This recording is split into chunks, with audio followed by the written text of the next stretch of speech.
سعودی عرب کے دارالحکومت ریاض میں معروف ادبی تنظیم عالمی حلقہ فکر و فن کے زیر اہتمام نوجوان شاعر کامران حسانی کے شعری مجموعہ گل تازہ کی تقریب رونمائی منعقد ہوئی، جس میں شعراء و ادباء اور شائقین شعر و ادب نے خصوصی طور پر شرکت کی۔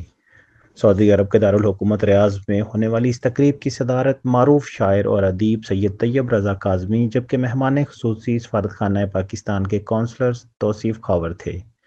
اس موقع پر صدر حلقہ فکر و فن وقار نسیم وامک کا کہنا تھا کہ اردو کے گلستان میں خوش رنگ گل تازہ شعری مجموعہ کا حسین اضافہ ہوا ہے اور اس کی خوشبو سے ادبی دنیا مہک اٹھی ہے۔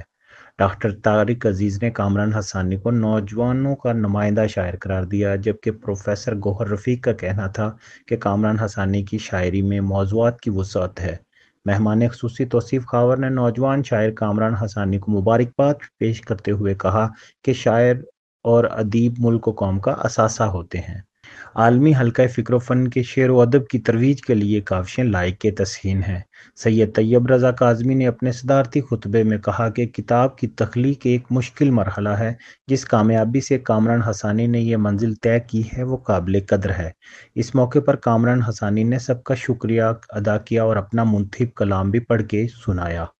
حاضرین نے بے حد سراہا اور اس موقع پر عالمی حلقہ فکر و فن کی جانب سے تمغہ فکر و فن کا اجرا کیا گیا۔ عالمی حلقہ فکر و فن کی جانب سے تمغہ فکر و فن کا اجرا کیا گیا۔